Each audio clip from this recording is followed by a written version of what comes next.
Hello दोस्तों, कैसे हो आप सभी। आई होप कि आप सभी लोग सही होंगे। और आज हम बात करने जा रहे हैं जीके प्लस स्टैटिक जीके के बारे में। और आने वाली पीईटी एग्ज़ाम 2022 के लिए आपको बहुत हेल्पफुल करेंगे। और अगर हम इसमें मोस्ट इम्पोर्टेंट क्वेश्चन आज हम डिस्कस करेंगे जो आपको किसी भी एग्ज़ाम के लिए आपको बहुत हेल्पफुल करेंगे।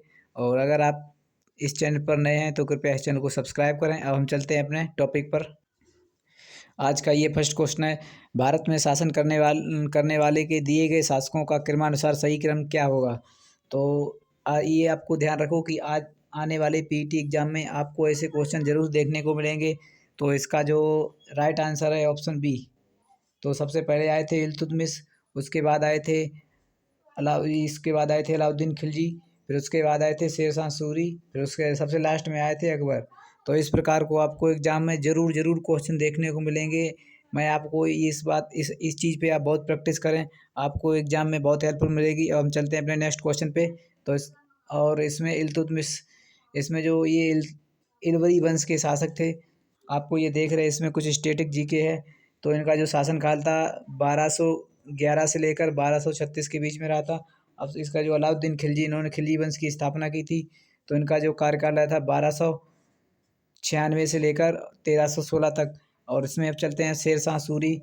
शेरशाह सूरी जो इसमें इन्होंने सूर वंश की स्थापना की थी। तो इनका जो शासनकाल रहा था 1540 से लेकर 1545 तक। और अकबर, अकबर ने मुगल वंश के ये शासक थे अकबर। तो इन्होंने जो इनका जो शासनकाल था 1556 से लेकर 1605 ईस्वी के बीच में रहा था। अब हम चलते हैं अपने नेक्स्ट क्वेश्चन पर। तो क्वेश्चन नंबर सेकेंड, निम्नलिखित में से कौन से संत शिवाजी के समकालीन थे। मतलब इनमें से जो ऑप्शन है शिवाजी के समकालीन कौन से ऑप्शन। इसका जो राइट आंसर है ऑप्शन ए। इसका जो राइट आंसर है ऑप्शन ए तुकाराम। तो अब चलते हैं, हम कुछ स्टैटिक के बारे में देखते हैं। और इसमें ये कुछ संत दे रखे, ये किस क्षेत्र से संबंधित हैं। तो इसको हम देखते हैं।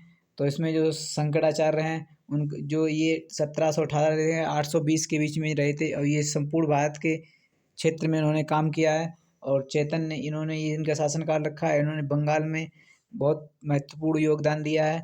अब चलते हैं तुकाराम के बारे में, जो शिवाजी के समकालीन थे। इनका जो शासनकाल, जो उन्होंने इस शासनकाल के बीच में कार्य किया है 1608 से लेकर 1650 के बीच में, ये इन्होंने महाराष्ट्र के क्षेत्र में काम किया। अब हम चलते हैं अपने नेक्स्ट क्वेश्चन पे। भारत के प्रथम गवर्नर जनरल कौन थे। तो इसका जो राइट आंसर है option B, lord Warren Hastings. अब हम चलते हैं अपने नेक्स्ट क्वेश्चन पर। इसमें एक क्वेश्चन थोड़ा कटिंग है। तो इसका जो क्वेश्चन है 1916 और 1900 इसमें जो क्वेश्चन है, इसका जो राइट आंसर, ये क्वेश्चन है यहाँ पे 1915 और 1916 के बीच में किसने कांग्रेस का इसमें जो आंदोलन किया था। तो इसका जो राइट आंसर है ऑप्शन ए, एनी बेसेंट और लोकमान्य तिलक। इसकी जो हम जानकारी, भारत में होम रूल लीग की स्थापना प्रयास एनी बेसेंट और बाल गंगाधर तिलक ने की थी। ये आपको मैं बता रहा हूँ, ये स्टैटिक है। और 1916 में और 19 सितंबर 1916 में एनी बेसेंट ने होम रूल लीग की स्थापना की थी। ये तिलक ने मराठा और केसरी नामक, और इन्होंने, और एनी बेसेंट से कॉमनवेल्थ पत्रिका इन्होंने, और न्यू इंडिया नामक समाचार पत्र निकाले थे। एनी बेसेंट कांग्रेस की प्रथम महिला अध्यक्ष थी, जो 1917 में बनी थी। तो ये बहुत इंपॉर्टेंट क्वेश्चन है, ये किसी ना किसी एग्जाम में आपको देखने को जरूर मिल सकता है। और तिलक कांग्रेस के किसी भी अध्यक्ष नहीं रहे इसके। तो अब चलते हैं नेक्स्ट क्वेश्चन पे। इस प्रकार को आपको क्वेश्चन जरूर देखने को मिलेंगे सही मिलान वाले। तो आप जरूर ध्यान रखें कि आपके जो पीईटी एग्जाम होगा तो उसमें इस प्रकार के 100% क्वेश्चन देखने को मिलेंगे। तो इसका जो हम तो इसको सही मिलान करने का एक तरीका, आपको जो उसमें पता हो पहले उनको मिलान करें। तो इसमें सत्यशोधक समाज की तो आपको सबको पता है कि ज्योतिबा फूले ने किया था। और इसमें अब आपको पता आर्य समाज की आपको खूब पता है, दयानंद सरस्वती ने इसकी स्थापना की थी। अब ब्रह्म समाज की राजा राम मोहन राय ने की थी, है ना। और इसमें रामकृष्ण मिशन की जो स्थापना की थी वो की थी स्वामी विवेकानंद। तो ये जो ऑप्शन है इसमें देख लो कौन सा इसमें ऑप्शन राइट होगा इसका सही। तो इसमें आप देख लो, इसी हिसाब से क्रम इसका देख लो। डी का ऑप्शन सत्यशोधक समाज का डी का 5, तो डी का 5 2 में है। अब इसमें देख तो आर्य समाज की स्थापना इसमें की थी दयानंद सरस्वती ने, सी का 2, तो सी का 2 सिर्फ इसी में है। तो इसका राइट आंसर ऑप्शन सी, इसका जो राइट आंसर है ऑप्शन सी। और चलते हैं अपने आगे क्वेश्चन पर। तो इनके जो बारे में बताया इन्होंने किस किस वर्ष में इनकी स्थापना की थी, तो उसके बारे में हम बात करते हैं। तो इसमें ब्रह्म समाज की जो स्थापना की थी राजा राम मोहन राय ने की, तो 1828 में की थी। आर्य समाज की स्थापना दयानंद सरस्वती ने की थी 1875 में की थी। और रामकृष्ण मिशन की स्थापना स्वामी विवेकानंद ने की थी 1897 में की थी। और सत्यशोधक समाज की स्थापना ज्योतिबा बाई फूले ने की थी 1873 में की थी। अब हम चलते हैं अपने नेक्स्ट क्वेश्चन पे। तो क्वेश्चन नंबर 9, करो या मरो का नारा इसमें किसने दिया था? तो इसका जो राइट आंसर है, करो या मरो का नारा इसमें दिया था जवाहरलाल नेहरू, उसमें सॉरी महात्मा गांधी ने दिया था। इसका जो राइट आंसर है महात्मा गांधी। करो या मरो का नारा महात्मा गांधी ने दिया, ये 1942 के अनुच्छेद उसमें दिया था। अब हम इसको बताते हैं आंदोलन में। तो करो या मरो का नारा महात्मा गांधी जी द्वारा भारत छोड़ो आंदोलन 1942 के समय दिया गया था। यह आंदोलन 8 अगस्त 1942 को शुरू हुआ था। और भारत छोड़ो नारा यूसुफ मेहर अली ने, भारत छोड़ो को नारा यूसुफ मेहर अली ने लिखा था। तो ये क्वेश्चन बहुत इंपॉर्टेंट है, ये तो सबको पता है करो या मरो का नारा महात्मा गांधी ने। लेकिन अगर कभी आपके एग्जाम में ये पूछ दिया जाए कि ये जो करो या मरो का भारत छोड़ो का नारा, भारत छोड़ो आंदोलन का नारा ये किसने लिखा था, तो इसका जो राइट आंसर है यूसुफ मेहर अली ने लिखा था। अब हम चलते हैं अपने नेक्स्ट क्वेश्चन पे। क्वेश्चन नंबर नेक्स्ट, अब ये है सुभाष चंद्र बोस ने भारतीय राष्ट्रीय कांग्रेस के अध्यक्ष पद से इस्तीफा दिया, जो इस पद का प्रस्ताव दिया था। तो इसका जो राइट आंसर है ऑप्शन सी, क्योंकि जो इन्होंने जो चुनाव वो लड़ा गया था इनके क्या नाम सुभाष चंद्र बोस और पट्टाभी भैया स्वामी इनके बीच में, तो इसमें इन्होंने ये इसमें विजयी इनकी जीत हुई थी सुभाष चंद्र बोस की। तो उन्होंने कुछ आपसी घटनाओं के कारण उन्होंने इस्तीफा दे दिया था। तो उसके बाद तत्काल में राजेंद्र प्रसाद को अध्यक्ष चुना गया था। तो इसके बारे में हम पूरी जानकारी इसको बताते हैं, अभी ये डिस्कस करते हैं। तो सन 1939 में कांग्रेस अध्यक्ष पद के चयन हेतु मध्य उत्पन्न के लिए पट्टवा रसमैया के मध्य चुनाव में विजयी बने थे सुभाष चंद्र बोस। करड़ी कार्य गांधी जी के विरोध स्वरूप पद से इस्तीफा दे दिया था, तो उन्होंने इस्तीफा दे दिया और बोस ने त्याग पत्र दिया। तो उसके बाद डॉक्टर राजेंद्र प्रसाद को कांग्रेस कार्यकारिणी अध्यक्ष के रूप में चुना गया। इसी घटना को त्रिपुरी संकट कहते हैं। अब हम चलते हैं अपने नेक्स्ट क्वेश्चन पे। राजस्थान में खेतड़ी परियोजना किसके उत्पादन में संबंधित है, तो इसका राइट आंसर है ऑप्शन सी। और हम चलते हैं अपने नेक्स्ट क्वेश्चन पे। काजीरंगा राष्ट्रीय उद्यान कहाँ पर स्थित है, तो काजीरंगा राष्ट्रीय उद्यान है ये असम में। और इसमें और असम में और राष्ट्रीय उद्यान पड़ते हैं, जैसे हो गया एक काजीरंगा हो गया, ओरांग नेशनल पार्क, और ओरांग हो गया, और मानस हो गया, ओरांग मानस देहिंग पटकई। ये बहुत से राष्ट्रीय उद्यान है जो असम में पड़ते हैं। अब हम चलते हैं मध्य प्रदेश में। अभी चलते कुछ नेक्स्ट क्वेश्चन पे। तो इसका जो राइट आंसर है ऑप्शन बी होगा। और इसमें बताते हैं काजीरंगा ये सब में पड़ता है, कान्हा नेशनल पार्क ये मध्य प्रदेश में, पेरियार ये केरल में पड़ता है, और सुंदरबन पार्क ये पड़ता है पश्चिम बंगाल में। अब हम चलते हैं अपने नेक्स्ट क्वेश्चन पे।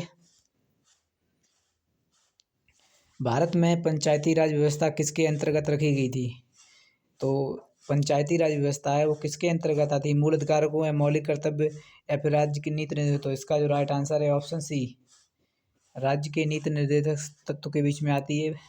तो इसको हम देख लेते हैं, तो इसमें आप डिस्कस करो। तो भारत में पंचायती राज चर्चा संविधान भाग 4 में और नीति निर्देशक तत्व के अनुच्छेद 40 में रखी गई है। तो ये भाग 3 में भारत में 1935 तक है। और नीति निर्देशक तत्व जो हैं वो 36 से लेकर 51 तक हैं। और मूल कर्तव्य इसमें 51 काम है चर्चा की गई है। अब हम चलते हैं अपने नेक्स्ट क्वेश्चन पे। शिक्षा का अधिकार एक मौलिक अधिकार है जो संबंधित है। तो इसका जो राइट आंसर है ऑप्शन ए आर्टिकल 21A से संबंधित है। ये 6 से 14 वर्ष के बच्चों के लिए। अब हम चलते हैं अपने नेक्स्ट क्वेश्चन पे। 86वें समय जुड़ा क्या था, ये इसकी पूरी डिटेल दी है। ये जो अनुच्छेद 21 है ये 86वें संशोधन 2002 के अंतर्गत जोड़ा गया था। और अनुच्छेद 19 में बोलने और अभिव्यक्त करने की स्वतंत्रता है। और आर्टिकल 29 में सांस्कृतिक और शिक्षा संबंधित का अधिकार। तो अब हम चलते हैं अपने नेक्स्ट क्वेश्चन पे। भारतीय संविधान के किस अनुच्छेद में अल्पसंख्यकों के हित में निहित किया गया है। तो जो इसका राइट आंसर है ऑप्शन सी।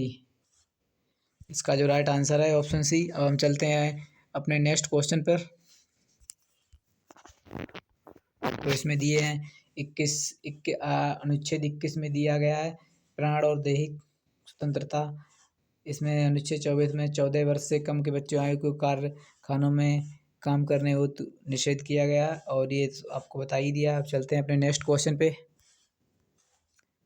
ठोस चालकों में धारा प्रवाहक होते हैं न्यूट्रॉन्स, प्रोटॉन्स, मुक्त इलेक्ट्रॉन। तो इसका राइट आंसर है ऑप्शन सी मुक्त इलेक्ट्रॉन्स होते हैं। अब हम चलते हैं अपने नेक्स्ट क्वेश्चन पर।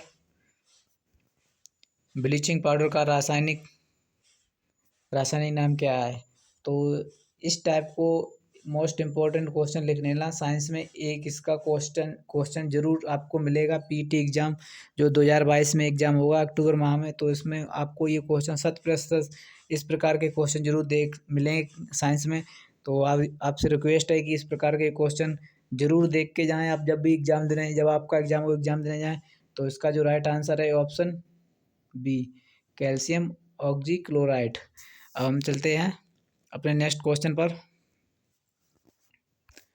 और अब हम चलते हैं अपने नेक्स्ट क्वेश्चन पर। उसमें कुछ जानकारी देते हैं एडिशनल आपको जानकारी देते हैं। Calcium chloride, bleaching powder, calcium sulphate, gypsum बोलते हैं, सोडियम क्लोराइड ये बेकिंग सोडा, खाने का सोडा से कहते हैं। और साधारण जो सोडा होता है जैसे सोडियम कार्बोनेट, जैसे साधारण नमक बोलते हैं। अब चलते हैं अपने नेक्स्ट क्वेश्चन पर। तो इस प्रकार को आपको क्वेश्चन जरूर एक ना एक देखने को मिलेगा क्योंकि पिछली बार पीटी में जो क्वेश्चन आया था तो इसी प्रकार से क्वेश्चन एक आया था। ये हम आपको दिखा रहे हैं अभी। ये इसमें 18 कैरेट सोने को खरे में प्रतिशत बताएं। तो आपको सोने का प्रतिशत में ये बता रखा है हमने। इस प्रकार से आपको निकालना है कि किसकी वैल्यू दी गई है, किसको आपको निकालना है। तो इसका जो ऐसे ही निकालना है जैसे अब अगर इसमें 18 कैरेट सोने में खरे सोने का प्रतिशत बताओ। अगर 18 की जगह ये 12 पूछता तो जो इसमें टोटल जो सोना होता है 24 कैरेट इसका मान होता है टोटल का। तो आप इसमें 18 कैरेट के समय तो हमने निकाल दिया। अब जैसे आपको अगर पूछ दे कि 20 कैरेट सोने का मान निकालिए तो आप 20 को ऊपर रखेंगे, 24 को नीचे रखेंगे और 100 से गुणा कर दें और जो इसका जो परसेंटेज है वो आपको निकल के आ जाएगा। तो ये हो जाए 4 छंग 24, 4 पंचे 20, ये हो जाएगा 3, ये हो जाएगा 50 और 55 25। अब इसका जो 3 से मल्टीप्लाई इसका कर देना तो इसका निकल के आ जाएगा 3 सत्ते 3 8 24 और 3 तो ये 83 पॉइंट के समथिंग इसका ये निकल के आ जाएगा। तो इसी प्रकार आप निकाल सकते हैं कितना भी दिया जाए, चाहे अभी तो इसमें 18 कैरेट दिया हो, 12 कैरेट दिया हो, 17 कैरेट, 15 कैरेट, कितना भी सोना दिया जाए तो आप इसी मेथड से निकालना कि इसमें क्या दिया गया, क्या पूछा गया, क्या निकालना है। तो उसमें परसेंटेज दिया गया है, परसेंटेज पूछा है। जैसे टोटल हमारा 24 कैरेट सोना होता है और हमें निकालना है 18 कैरेट का मान। तो 18 ऊपर और परसेंटेज है तो 100 का गुणा कर देते हैं और उसका जो निकल आएगा आपको आंसर निकल आएगा। अब हम चलते हैं अपने नेक्स्ट क्वेश्चन पे। संतरे में बहुलता होती है। तो संतरे में इसमें ऑप्शन ही इस प्रकार सेट कर रखे हैं तो इसमें आपको कोई प्रॉब्लम नहीं हो चाहे आप। तो इसका जो राइट आंसर है ऑप्शन ए। आई होप कि आपको क्लास ये अच्छी लगी होगी। तो अगर आप इस चैनल पे नए हैं तो कृपया इस चैनल को सब्सक्राइब अवश्य करें। और चलते हैं अपने नेक्स्ट टॉपिक पर बात करेंगे फिर कभी। कल इसकी एक क्लास आएगी जी के डेली क्लास मिलेगी आपको। और आपका चैनल में आपका स्वागत करता हूँ। धन्यवाद।